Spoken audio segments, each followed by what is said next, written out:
Warahmatullahi wabarakatuh. Selamat sore teman-teman semuanya. Terima kasih kehadiran pada sore hari ini.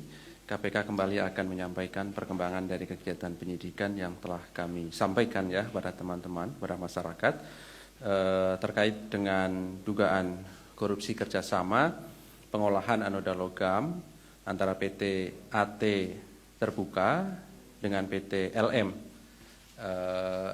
Proses penyidikannya sudah kami sampaikan. Dan sebagaimana yang sering KPK sampaikan bahwa tentu ketika proses penyidikan ini cukup, maka kami akan umumkan secara resmi pihak yang telah ditetapkan sebagai tersangka ketika kemudian juga dilakukan upaya penahanan, begitu kan. Dan sore hari ini kami akan menyampaikan perkembangan dari kegiatan penyidikan tersebut. Hadir pimpinan KPK Pak Alek dan juga Deputi Penindakan Pak Karyoto. Nanti akan dibacakan perkembangan dari konstruksi perkara ini secara utuh dan lengkap, siapa yang telah ditetapkan sebagai tersangka dan sampai kapan penahanan dilakukan. Berikutnya kami silahkan 3 orang penanya, kita fokuskan lebih dahulu perkara yang ini dulu ya, di PT AT Terbuka ini, baru kemudian kami juga beri kesempatan bila ada pertanyaan lain tentunya. Baik, kami silahkan Pak Alek untuk membacakan poin-poin dimaksud. Terima kasih. Ya, saya akan menyampaikan terkait dengan upaya paksa yang dilakukan dengan salah satu pelaku terkait kerjasama pengolahan anoda logam. Anoda logam ini bahan mentah ya, atau emas yang memiliki kandungan emas rendah antara PT AT dan PT LM. Setelah dilakukan pengumpulan berbagai informasi maupun bahan keterangan terkait dugaan tindak pidana korupsi dimaksud, KPK selanjutnya melakukan penyelidikan dan menemukan bukti permulaan yang cukup sehingga KPK meningkatkan status perkara ini ke tahap penyidikan dengan menetapkan dan mengumumkan tersangka sebagai berikut, yaitu DM selaku General Manager Unit Bisnis Pengolahan dan Pemurnian Logam Mulia PT AT Terbuka. Dalam rangka kepentingan penyidikan, tim penyidik menahan tersangka DM untuk 20 hari pertama terhitung mulai hari ini tanggal 17 Januari tahun 2023 sampai dengan tanggal 5 Februari tahun 2023 di Rutan Polres Metro Jakarta Timur. Adapun konstruksi perkaranya adalah sebagai berikut. Pada tahun 2017, unit bisnis pengolahan dan pemurnian logam mulia PT AT Terbuka melaksanakan kerjasama berupa kontrak karya pemurnian anoda logam menjadi emas dengan beberapa perusahaan yang memiliki kualifikasi di bidang pemurnian anoda logam. Saat kerjasama tersebut dilakukan, posisi jabatan tersangka DM selaku General Manager UBPP logam mulia PT AT Terbuka. Ketika kontrak karya akan dilaksanakan, tersangka DM diduga secara sepihak mengambil kebijakan untuk tidak menggunakan jasa dari perusahaan yang sebelumnya telah dilakukan penandatanganan kontrak karya tersebut dengan tidak didukung alasan yang mendesak. Tersangka DM kemudian diduga memilih langsung PT LM dengan direkturnya Siman Bahar untuk melakukan kerjasama pemurnian anoda logam tanpa terlebih dahulu melapor kepada pihak direksi PT AT Terbuka. Selain itu, tersangka DM juga diduga tidak menggunakan kajian hasil site visit yang dibuat PT AT Terbuka, di mana antara lain menerangkan bahwa PT LM tidak memiliki pengalaman maupun kemampuan teknis yang sama dengan PT AT Terbuka dalam pengolahan anoda logam dan tidak memiliki sertifikasi internasional yang dikeluarkan oleh Asosiasi Pedagang Logam Mulia, yaitu London Bullion Market Association (BMA). Dalam isi perjanjian kerjasama antara PT AT Terbuka dan PT LM diduga terdapat beberapa isi poin perjanjian yang sengaja disimpangi, antara lain terkait dengan besaran jumlah nilai pengiriman anoda logam maupun yang diterima tidak dicantumkan secara spesifik dalam kontrak dan tidak dilengkapi dengan kajian awal. Selanjutnya pencantuman tanggal kontrak dibuat secara backdate, tanggal mundur. Diduga tersangka DM kemudian menggunakan PT LM untuk mengekspor anoda logam emas kadar rendah, padahal sesuai dengan ketentuan tindakan tersebut dilarang untuk dilakukan ekspor. Ketika dilakukan audit internal di PT AT Terbuka, ditemukan adanya kekurangan pengembalian emas dari PT LM ke PT AT Terbuka. Perbuatan tersangka DM diduga bertentangan antara lain Peraturan Menteri BUMN tentang penerapan tata kelola perusahaan yang baik di BUMN, keputusan direksi PT AT Terbuka tentang pedoman pengelolaan rantai pasokan. Akibat perbuatan tersangka DM, sebagaimana penghitungan kerugian negara yang dilakukan oleh BPK, mengakibatkan terjadi kerugian keuangan negara sejumlah 100,7 miliar. Atas perbuatannya, tersangka DM disangkakan melanggar pasal 2 ayat 1 atau pasal 3 Undang-Undang Republik Indonesia Nomor 31 Tahun 99 tentang pemberantasan tindak pidana korupsi sebagaimana telah diubah dengan Undang-Undang Republik Indonesia Nomor 20 Tahun 2001 tentang perubahan atas Undang-Undang Nomor 31 Tahun 99 tentang pemberantasan tindak pidana korupsi junto pasal 55 ayat 1 ke 1 KUHP. Dugaan korupsi pada kerjasama pengelolaan anoda tambang di sektor energi dan sumber daya alam ini menjadi salah satu dari 5 fokus area pemberantasan korupsi KPK karena pengelolaannya berdampak langsung pada hajat hidup orang banyak sekaligus pada kelestarian lingkungan. Demikian saya sampaikan terkait dengan upaya paksa yang kami lakukan terhadap salah satu tersangka kerjasama pengelolaan anoda logam PT AT Terbuka dengan PT LM. Silakan. Terima kasih Pak HM yang telah membacakan beberapa poin dimaksud. Pada prinsipnya KPK mengumumkan 1 orang sebagai tersangka dan kemudian dilakukan penahanan untuk sampai nanti 5 Februari 2023 di Rutan Polres Metro Jakarta Timur. Baik, silakan 3 orang penanya, yang di depan 1, di belakang, ada sebelah kiri. Oke, 3, Mas. Silakan. Ya, Mas Mario dulu. Ya, terima kasih. Nah, saya mau menanyakan ini terkait kasus ini dulu lah. Nah, ini kan yang ditetapkan 1 orang tersangka. Artinya bahwa 1 orang ini diduga sebagai penerima, bukan, atau pemberi. Oh, kerugian negara ya. Nah, ini oke, kalau memang terkait hal itu, kemudian bagaimana sebelumnya KPK telah memeriksa petinggi dari Luka Montrado ini, Siman Bahar itu diperiksa 2 kali setahu saya, 2 kali dan terakhir itu pada tanggal 5 Juli tahun 2022. Nah, kemudian dia mengajukan pra peradilan pada bulan Oktober yang majelis hakim mengabulkan permohonan gugatan dari Siman Bahar ini. Lantas apakah KPK berhenti pada persoalan penetapan seorang tersangka ini atau bagaimana? Ini kan soal dugaan kerugian yang cukup besar ya, hampir 100 miliar. Nah, maksud saya apakah dengan dikabulkan pra peradilan itu hanya menutup kemungkinan KPK menjerat kembali dengan membuka penyelidikan baru atau teknik lain? Nah, untuk langsung aja nih Mas Ali, untuk yang lain lah biar langsung aja.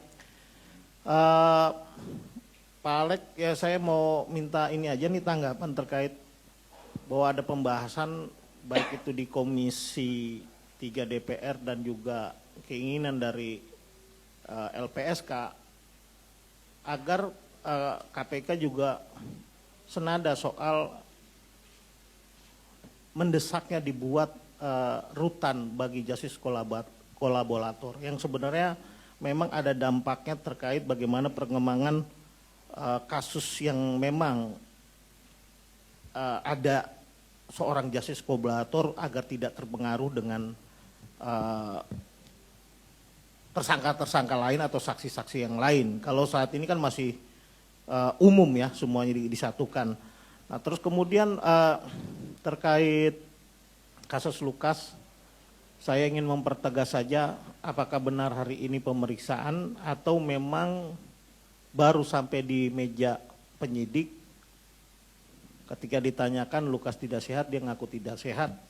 apakah tidak jadi pemeriksaan, tapi di dalam mobil kok Lukas sempat teriak-teriak, kakinya kejepit karena pakai sendal jepit tadi, ketutup pintunya, dia bisa teriak. Tadi katanya nggak bisa ngomong di atas, tapi ketika kakinya kejepit dia ada kaki katanya. Nah ini yang benar yang mana gini?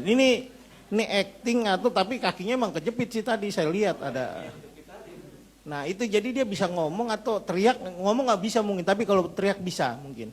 Nah jadi artinya saya ingin mempertegas tadi itu jadi diperiksa nggak, walaupun 2 jam berada di atas, masuk jam 9 lewat 10 dan kemudian keluar pada pukul 11.25. Itu apakah memang terjadi pemeriksaan atau tidak. Nah kemudian saya ingin bertanya soal terkait pemeriksaan istri dari Lukas NMB yang diketahui memiliki farm Wenda. Apakah KPK juga akan mendalami bahwa memang ini ada kerabat yang dekat dengan Benny Wenda, salah satu tokoh nomor 1 di OPM. Apakah KPK sudah menelusuri adanya aliran dana dari istri Lukas NMB ini ke kelompok Benny Wenda yang kita ketahui bahwa salah satu pentolan dari OPM yang jelas memiliki hubungan strategis dengan KKB dan yang lain-lain yang membuat berkurangnya ketentraman di tanah Papua. Nah maksud saya, apakah KPK sudah sampai sana pendalamannya atau memang baru mau memasuki untuk pendalaman hal tersebut? Nah untuk selanjutnya bagaimana kemudian KPK ke depan ini dalam memproses tindak pidana lain dalam kasus selain suap dan gratifikasi. Kan sebelumnya KPK sudah menyatakan telah menyita sejumlah aset milik dari Lukas NMB sendiri. Ya mungkin satu lagi soal pemeriksaan Bung Hercules ini terkait apa ya? Maksudnya apa kaitannya PD Pasar Jaya ini dalam pengurusan kasus di Mahkamah Agung? Apakah memang ada gugatan yang dimainkan diajukan oleh PD Pasar Jaya dalam kasus di kasasi di MA atau yang lainnya? Itu dulu, makasih Pak Lek. Ya. Kasus yang ini agak sama Mario. Mau nanya soal keterlibatan yang pihak dari PT Lokomontrado Siman Bahar. Apakah emang KPK nggak nyari lagi bukti atau keterangan saksi yang menyebut ada keterlibatan dia terlibat gitu dalam kasus ini? Karena kan kalau dia kan menang pra peradilan dan pada dasarnya pra peradilan itu cuma masalah administratif gitu, administrasi doang. Nah kenapa nggak ditambahin kekurang-kurangan yang dari pra peradilan itu? Apakah emang benar si Siman Bahar ini nggak ada keterlibatannya dalam kasus ini? Kedua, kasus lainnya, pertama, waktu itu kan KPK berjanji kalau Lukas mau ditahan, bahkan mengizinkan berobat ke luar negeri. Nah ini gimana, apakah mau dikasih atau tetap mau kekeh di RSPAD aja? Terus yang kedua, pengacaranya Lukas NMB bikin keterangan yang aneh-aneh mulu belakangan ini. Terbaru banget ini dia bilang kalau Lukas itu nggak ada di rutan KPK maupun RSPAD. Dan dia nuduh kalau KPK itu bawa kabur Lukas kemana yang tahu. Nah, apakah KPK nggak mau mengenakan pasal perintangan penyidikan ke pengacara ini karena dia terus-terusan bikin panas. Terus yang ketiga, keluarganya Lukas NMB minta dikasih akses tak terbatas untuk menjenguk si Lukas ini. Atas dasar katanya kondisi kesehatannya sedang tidak baik. Apa bisa dilakukan? Terus yang keempat, kasus MA, apakah KPK sudah atau akan menelusuri aset-aset tersangka kasus di MA yang inisialnya DY? Karena dia kan perantaranya kan, dan dia yang nerima uang-uang itu kan. Apakah ada barang yang sudah dibelikan atau yang berubah, uang suap itu yang sudah berubah bentuk atau gimana? Apa sudah dilacak atau belum? Seperti itu. Mas Chandra, terakhir Yogi ya? Iya, oke. Terima kasih. Izin Pak Alex, yang langsung kasus lain aja ya Pak. Yang pertama itu soal kasus MA, kan hari ini KPK memanggil Dadan Tri Yudianto ya. Nah Yudianto itu kalau di putusan kemarin pra peradilan itu kan disebutkan bahwa Dadan ini kan yang perantara, kemudian juga yang ngasih tahu vonisnya, kemudian juga dia bertemu dengan Sekma juga gitu di Surabaya. Nah, apakah ini hari ini dipanggil itu dalam rangka untuk mengklarifikasi itu atau bagaimana, Pak? Kemudian yang kedua, ini titipan dari Mas Jamal itu soal kasus Lukas NMB itu.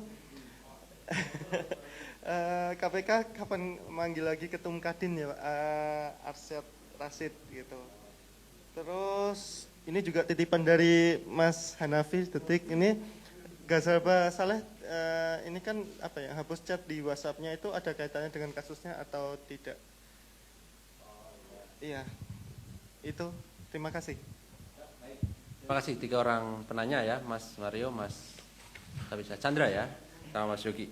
Baik, terima kasih atas responnya. Kami silahkan Pak Alek atau Pak Deputi. Oke, ya terkait dengan keterlibatan pihak lain ya, tadi SM dari PT LM. Sebelumnya kan yang bersangkutan sudah juga kita tetapkan, cuma di praper hakim mengabulkan kata praper yang bersangkutan ya, karena dianggap bahwa alat bukti itu belum cukup, terutama terkait persoalan perhitungan kerugian negara. Nah, sekarang BPK sudah mengeluarkan hasil audit penghitungan kerugian negara, tentu nanti kami akan menindaklanjuti ya, kami tidak berhenti dengan 1 orang tersangka tentu kan. Ini kan perkara ini kan terjadi tidak hanya dari satu sisi saja, dari satu sisi ada kerugian negaranya, di sisi lain pasti juga ada pihak yang diuntungkan kan, seperti itu. Nah, kita akan mengejar siapa pihak yang diuntungkan dalam hal ini, tentu saja kan. Itu jadi kami tidak berhenti dengan satu tersangka yang sudah kita tetapkan dan sudah dilakukan penahanan pada hari ini. Kemudian terkait dengan kemungkinan dibuatkan rutan bagi JC, ya ini mungkin perlu dikoordinasikan ya dengan Dirjen Lapas ya, apakah perlu rutan khusus JC. Tapi selama ini perlakuan dari KPK itu kan kalau ada JC pasti akan kita lakukan penahanannya akan terpisah dengan dari pelaku utamanya ya. Biasanya seperti itu kalau di KPK, kalau pelaku utamanya di Merah Putih, yang JC biasanya di Guntur atau di C1 atau kan KPK juga punya kerjasama dengan Marinir ya. Kita ya yang terbaru dengan Marinir yang menyediakan lokasi penahanannya di Kelapa Gading kalau tidak salah itu kan. Nah, itu bisa kita titipkan di sana atau bisa juga kita titipkan di tahanan di Polres seperti itu biasanya. Dalam proses penuntutan kita pisahkan. Nah, cuma dalam eksekusi ketika keduanya kemudian dijatuhi hukuman, nah umumnya kan kalau tahanan KPK semua dieksekusinya di Sukamiskin. Nah, mungkin ke depan perlu juga kita pertimbangkan, ya kami pertimbangkan kalau yang sudah dapat status GC supaya tidak bertemu dengan pelaku utamanya. Barangkali mungkin dendam atau apa nanti kalau disatukan di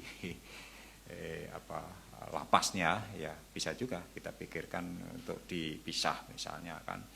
Ya sebetulnya kan eksekusi KPK itu kan tidak harus di Sukamiskin ya menurut saya kan, beberapa terpidana kan juga atas permintaan permohonan yang bersangkutan bisa juga dieksekusi di mana Cipinang atau ada juga yang di Tangerang ya, itu kan ada beberapa terpidana yang eksekusinya tidak di Sukamiskin ya, bisa jadi nanti dalam eksekusi kalau pihak yang mendapatkan GC ingin supaya penahanannya tidak disatukan dengan siapa pelaku utamanya, ya bisa juga kita pertimbangkan untuk supaya dieksekusi di LP yang lain kan begitu. Kalau terkait dengan rutan khusus mungkin perlu dibicarakan dan dikoordinasikan dengan Ditjen Pas mungkin ya. Kemudian LEE apakah sudah dilakukan pemeriksaan? Dan berdasarkan hasil pemeriksaan dokter RSPAD bersama ID, ya, kesimpulannya adalah yang bersangkutan itu layak diperiksa dan dinyatakan sehat dalam menghadapi proses hukum, kan seperti itu. Kami tentu tidak akan memaksakan memeriksa seseorang ketika dari hasil pemeriksaan kesehatan yang bersangkutan dinyatakan tidak cukup fit atau layak untuk dilakukan pemeriksaan. Nah, apakah sudah dilakukan pemeriksaan? Ya, nanti biar Pak Karyoto yang menjawab. Ya, saya kira mungkin pada saat yang bersangkutan kita bawa ke KPK, itu kan langsung dibawa ke lantai 2. Nah, apakah sudah dilakukan pemeriksaan atau sebatas diperiksa kemudian dinyatakan apakah saudara sehat, kemudian yang bersangkutan menyatakan tidak. Ya, sebetulnya dari hasil pemeriksaan dokter itu, ya penyidik ya harusnya berpegang pada hasil pemeriksaan, ya, yang ketika yang bisa menyatakan sakit dan tidak mau, mungkin cenderung tidak mau menjawab, mungkin barangkali ya, bukan yang bersangkutan tidak sehat, tetapi barangkali yang bersangkutan cenderung untuk tidak mau menjawab penyidik. Nah, kalau seperti itu kan memang menjadi hak dari seorang tersangka, kan gitu kan. Karena tersangka itu kan punya hak ingkar, gitu kan. Bahkan dia menjawab bohong pun itu menjadi hak yang bersangkutan. Ya. Tidak menjawab pun itu ya dipersilakan kepada hak yang bersangkutan, kan seperti itu prinsipnya, seperti itu. Nah, apa? Ya itu apal kan, sudah paham itu. Kemudian pemeriksaan istri RE, ya ini tentu akan didalami di dalam proses penyidikan, ya. Berdasarkan alat bukti, berdasarkan keterangan saksi yang lain, apakah ada keterkaitan yang bersangkutan dengan kelompok yang selama ini berseberangan dengan pemerintah dan seterusnya, pasti akan didalami karena korupsi LE ini menyangkut jumlah uang yang tidak sedikit, ya, ratusan, mungkin bisa jadi sampai 1 triliun, ya. Tentu kita akan mendalami aliran-aliran uang itu, ya. Dan ya kami sudah berkoordinasi dengan Bank Pembangunan Daerah Papua, ya kan semua uang Pemprov Papua itu mengalir lewat BPD Papua. Penarikan tunai, siapa saja vendor yang selama ini mengerjakan proyek-proyek di Papua dan seterusnya tentu akan didalami, ya. Jadi tidak berhenti di kasus suap atau gratifikasi, tapi kalau itu menyangkut suatu kegiatan atau proyek, ya seperti kemarin sudah disebutkan salah satunya terkait dengan pertanggungjawaban dana PON, ya, PON di Papua, tentu akan kami dalami semua informasi tersebut. Nah, kemudian tindak pidana lain selain gratifikasi tadi sudah saya sebutkan. Bagaimana dengan kemungkinan LE berobat di luar negeri? Nah, tentu harus atas rekomendasi dari dokter, ya.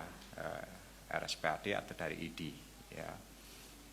Ketika RSPAD atau dokter ID menyatakan ketidaksanggupan, ya, atau merekomendasikan yang bersangkutan harus dibawa ke luar negeri, tentu pasti kami akan fasilitasi. Tetapi dari hasil pemeriksaan dokter di RSPAD dan ID yang bersangkutan itu dinyatakan sehat, ya.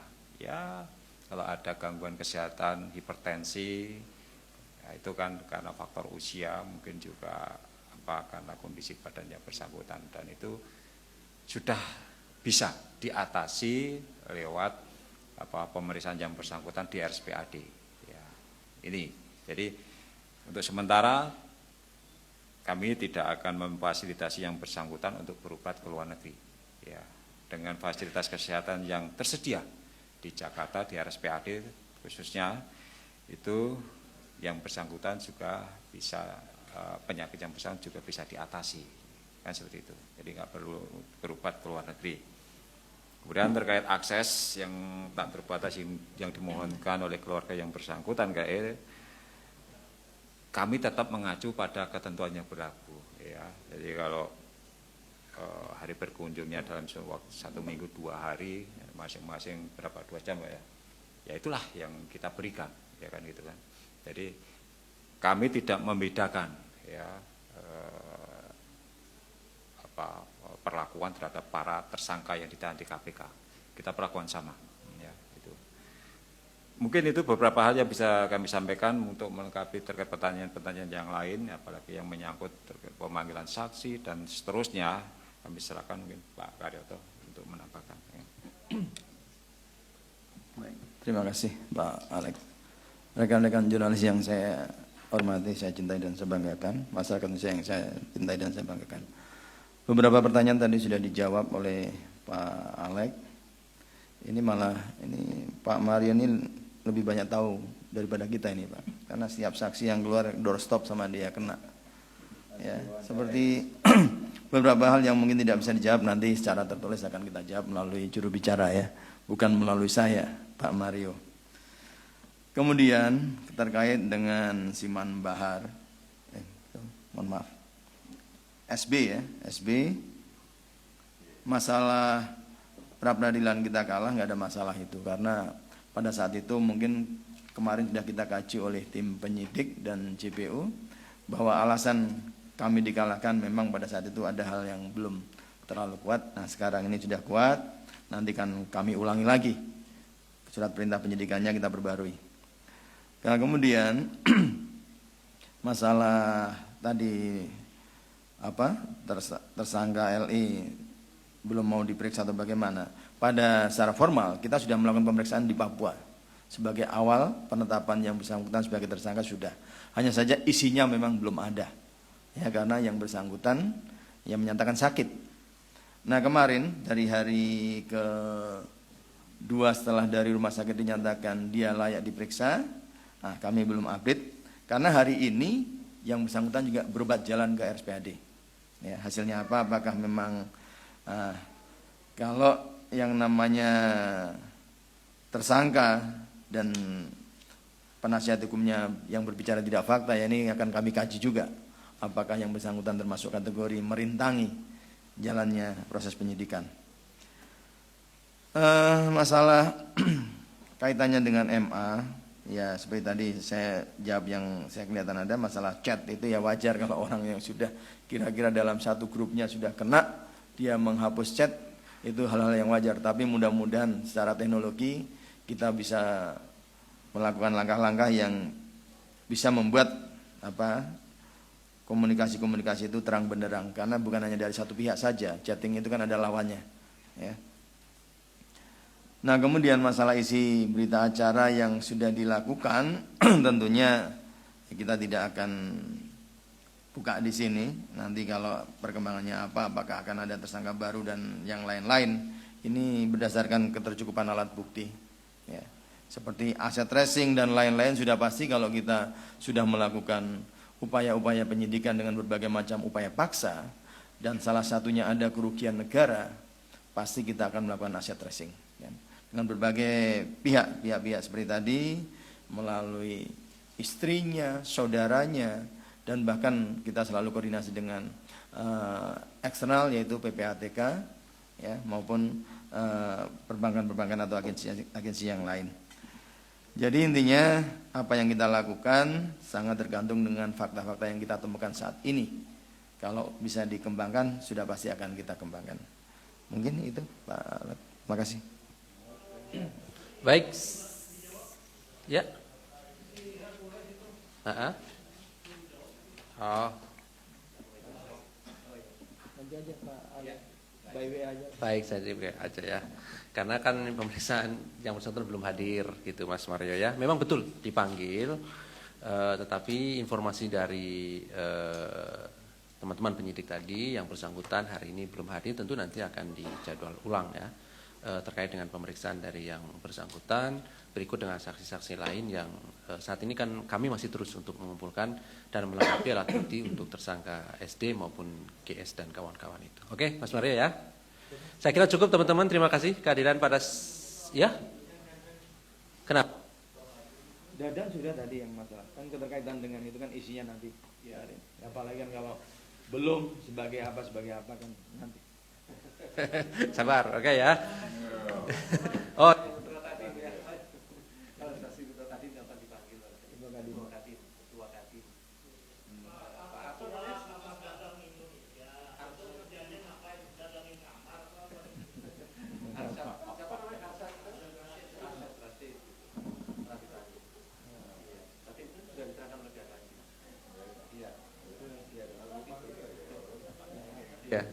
Ya, sebagaimana yang sudah disampaikan kemarin ya, memanggil seorang saksi kalau kemudian keterangannya sudah dilengkapi atau sudah diperoleh dari saksi lain, tentu efektivitas juga kemudian akan dipertimbangkan gitu ya. Bagi kami kan katakanlah begini ya teman-teman, 10 saksi kalau keterangannya sama maka satu alat bukti gitu. Jadi cukup kalau kemudian keterangan itu yang dibutuhkan ya, itu diterangkan oleh pihak lain, maka jauh lebih efektif energinya untuk memeriksa saksi yang lain yang itu berkenaan fakta-fakta lainnya yang terus kami dalami gitu ya. Oke ya, sudah ya. Ya kan kita sudah pertimbangkan ya, kebutuhan untuk memanggil seorang saksi itu pasti karena kita sudah pertimbangkan, kami sudah pertimbangkan dengan matang keterangan apa yang dibutuhkan gitu. Oke ya, cukup ya. Baik, kalau begitu terima kasih kehadiran sore hari ini teman-teman semuanya. Terima kasih Pak Alek, Pak Deputi. Kami akhiri. Assalamualaikum warahmatullahi wabarakatuh.